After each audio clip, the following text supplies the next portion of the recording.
RJD politics. Bihar की सियासत में लालू यादव हों या नीतीश कुमार, सभी ने पिछड़ावाद की राजनीति की। पिछड़वाद का राजनीति को लालू यादव ने सामाजिक न्याय का नाम देकर चरम पर पहुंचाया और सत्ता में कई सालों तक काबिज रहे। अब राजद सत्ता से दूर है। ऐसे में राजद को एक उम्मीद यूजीसी नियम पर दिखी थी। पटना। यूजीसी के नए नियम पर सुप्रीम कोर्ट के रोक लगाते ही जाने अनजाने में बिहार की सियासत में पिछड़ावाद की राजनीति को जबरदस्त ब्रेक लग गया।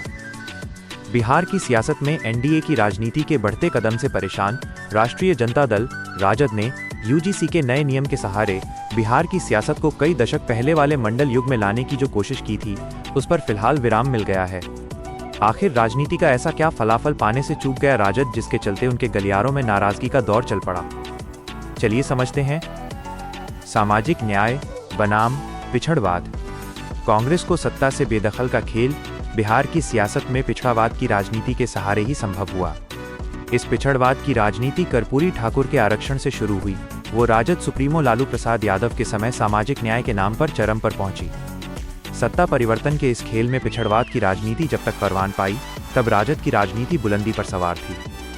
पिछड़ेवाद की राजनीति के दो चितेरे लालू यादव और नीतीश कुमार की राजनीति जब अलग हुई, तो संपूर्ण पिछड़ावाद दो धड़ों में बंट गया। पिछड़ावाद की राजनीति में दो कोण बने, एक यादव की डोमिनेंस वाला धड़ा और दूसरा कुर्मी कुशवाहा के नेतृत्व में बना दूसरा धड़ा।